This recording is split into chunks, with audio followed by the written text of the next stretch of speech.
friends, it's Lisa and welcome to my November bullet journal setup. I cannot believe it is November already. 2022 is so soon and it just doesn't make sense to me, but we're gonna pretend like it's fine. That's not happening. Let's just get into the November journal. But also I do want to apologize. I'm currently sick, so my voice might sound a little funky, but we're gonna ignore that as well. So welcome to my November bullet journal setup. I decided to do this kind of layered box theme.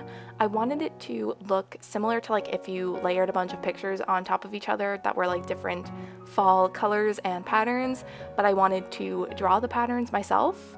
So I have this kind of leafy pattern that I decided to do in the center box where I wrote November, and then I do some with like this dotted pattern, I do some plaid, I do some just like solid colors.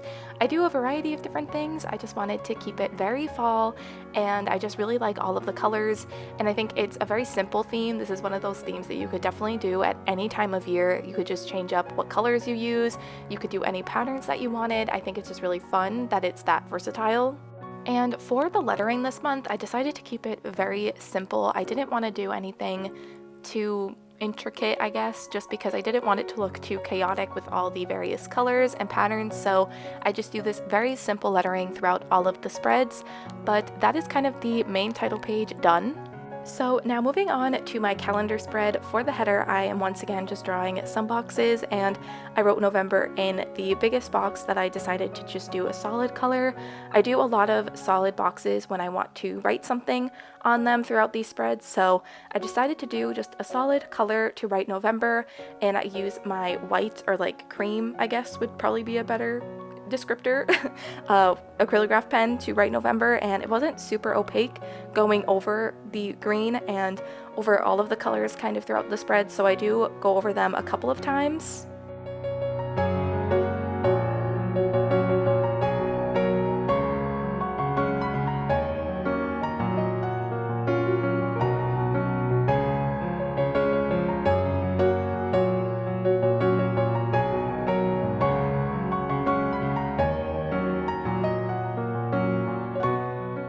So for the trackers, I normally keep track of my YouTube growth and my growth on Instagram on these calendar spreads. So I'm just drawing some smaller boxes where I'm going to put, the different patterns and things, but I wrote YouTube and Instagram in the bigger boxes, and underneath of those is where I will keep track of my growth throughout the month.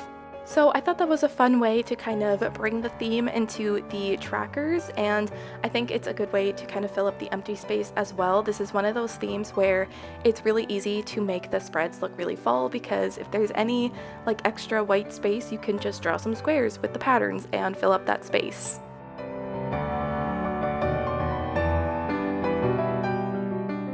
But moving on to the actual calendar for this page, I alternate between the gray, green, and lavender marker. My camera does cut out, but I just used those three markers a lot when I wanted to write with a black pen on top of it, because those were the lightest colored markers that I was using, so I knew the black marker would show up on top of them. But I just label the days of the week on those little boxes, and then I'm going in with my black micron pen and drawing the actual grid for the calendar. I also do forget to go in and write the numbers on the calendar at first. I do go back and add them after, but you won't see me do it right away just because I completely forgot that that's like, arguably the most important part of a calendar. And then on the bottom right hand side, there was a lot of white space, so I decided to draw more squares with the patterns just to fill up that space. Like I said, this is a theme that's very easy to fill out any empty space that you want, so that is what I did there. And then after I kind of do the patterns in those boxes, I go in, add the numbers to the actual calendar, and then that is the calendar spread done.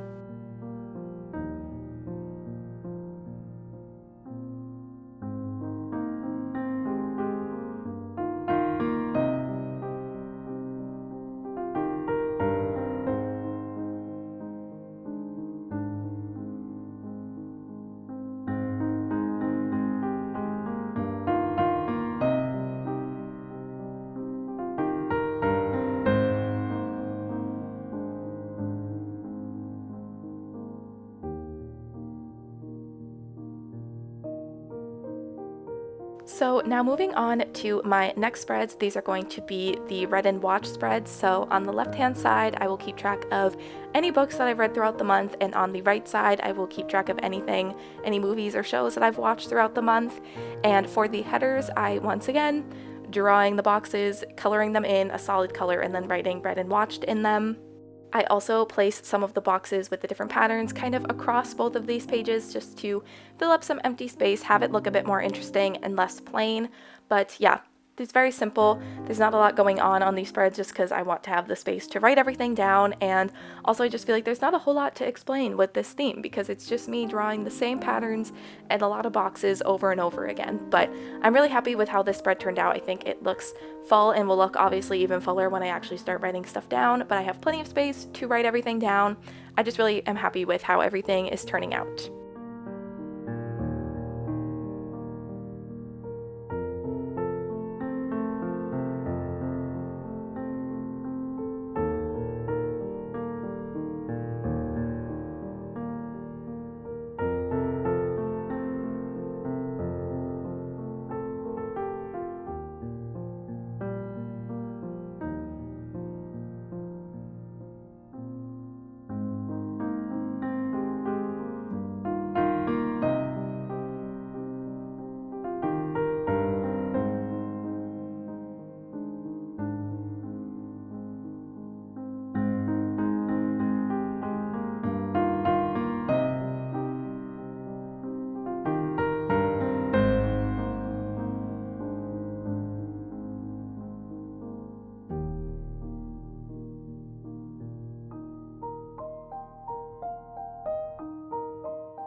So the next two spreads are going to be my tracker spreads. So on the left-hand side, it will be my habit tracker.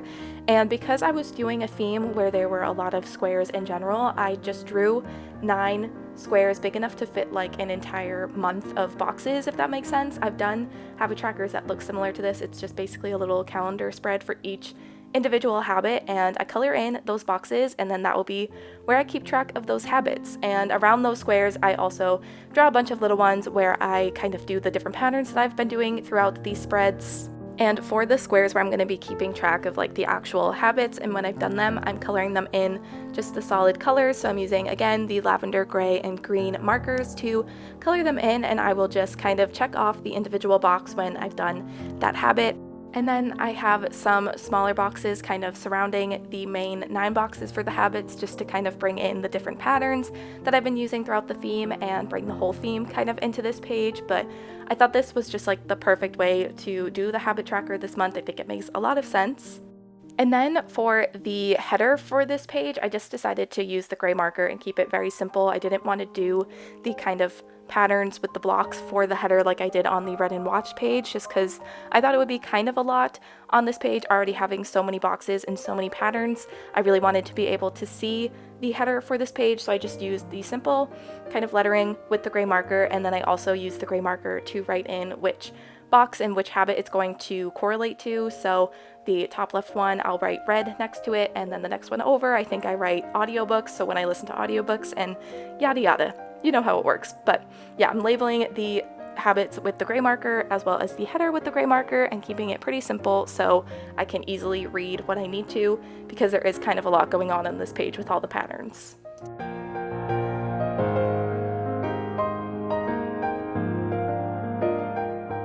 And on the right hand side, I'm going to be doing my mood tracker. So I decided this month to do a graph mood tracker. As fun as the ones that can kind of fit a theme and you assign a color to a mood.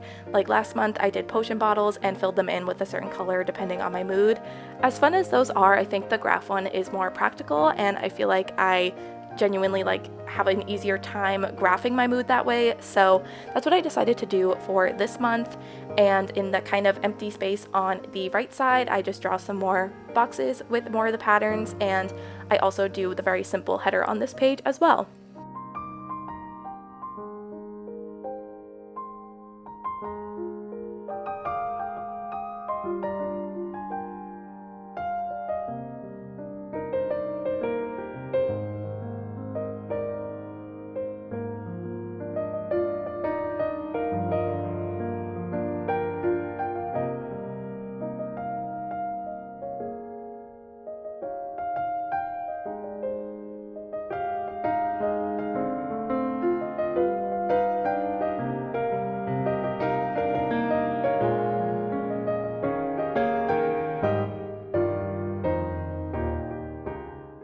So moving on to my next spread, this is going to be my monthly favorites spread. So again, it was just really easy to incorporate this theme into so many different spreads because they were all like squares, so I could just make the squares any size that I wanted. So I did 4 kind of bigger squares, and those are going to be what I use to section off the different things I like to kind of write down in this spread. So I like to keep track of any music that I was loving, entertainment, so like movies or shows, lifestyle things, and memories. So those are going to be the 4 main boxes, and I'm coloring them in with the gray, lavender, and green markers again.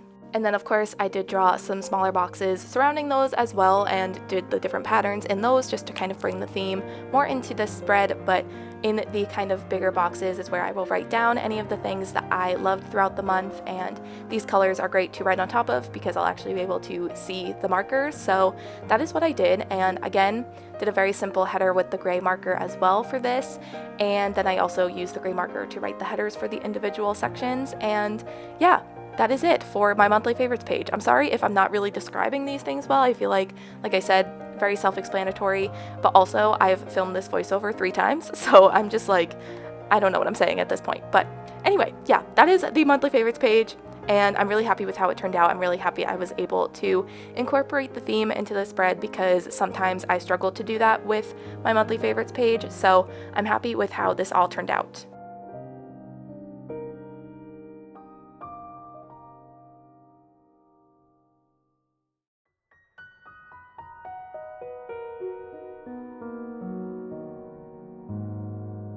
And on the right side, I'm going to have my brain dump page. So as always, I like to keep these pretty open and pretty simple just so I have plenty of room to write what I want to. But for the header where I wrote brain dump, I did draw some more squares and did the patterns within them.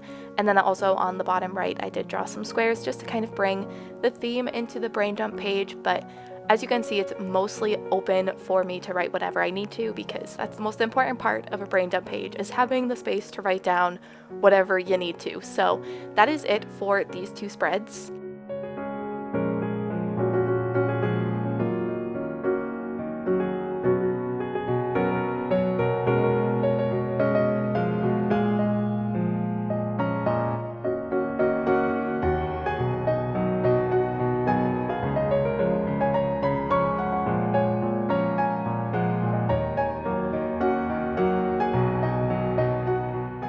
Alright, so now we're moving on to the final 2 spreads for this month. We have my first 2 weeks of the month, my weekly spreads. So for both of these, I decided to keep it pretty simple. I'm just separating the pages into 8 separate boxes.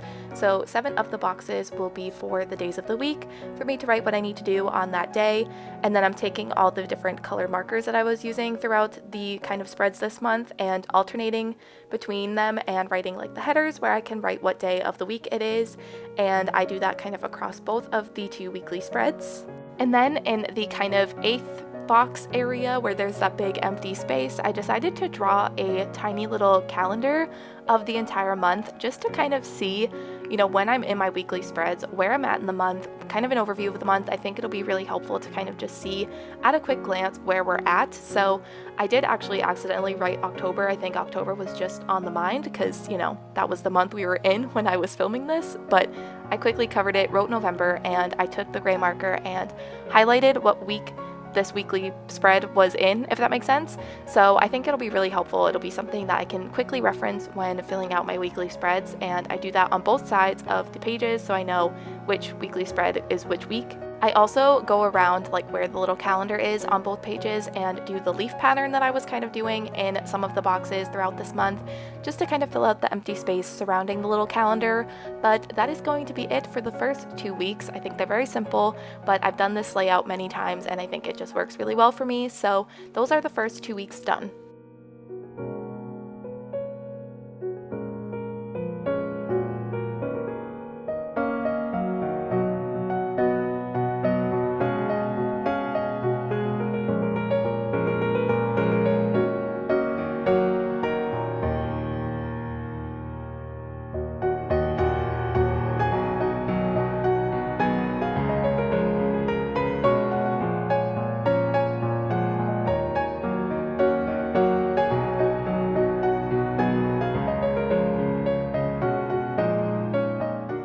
And now moving on to the last weekly spread. This one is very much like the theme kind of exploded on these pages. I just used the kind of bigger squares as the days of the week and then filled in kind of the empty spaces with some smaller squares. I color in the bigger squares that I used for the days of the week with the same green, gray, and lavender markers. Some of them I did the dotted pattern, but those will be where I write my to-do list for each day. And then I do some smaller boxes with some of the different patterns, and I also do some smaller boxes with another little calendar just to kind of see an overview of the month on these weekly spreads as well. But I thought this was a fun way to bring the theme into a weekly spread, but also have it be functional and still have plenty of space to write what I need to do. But yeah, I thought this was a fun way to bring the theme into this weekly spread, but still have it be practical and useful. And I just am really happy with how it turned out. I think it's going to be fun to fill out these couple of weeks.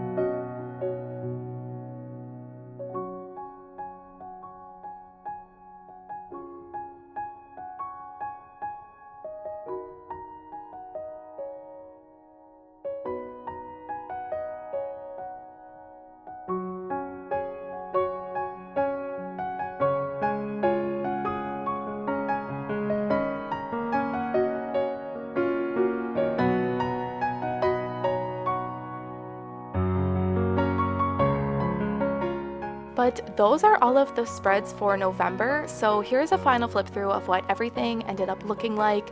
I'm really happy with this month's theme. I think it was very relaxing to do, I think because it was just a lot of repetitive things and patterns and colors, and I think it looks very fall, but it's not necessarily traditionally fall. I don't know. I really enjoy it. I'm really happy with it. As always, let me know down below in the comments what your theme for November is, but that is going to be it for this video. So thank you guys so much for watching, and I will see you in the next one.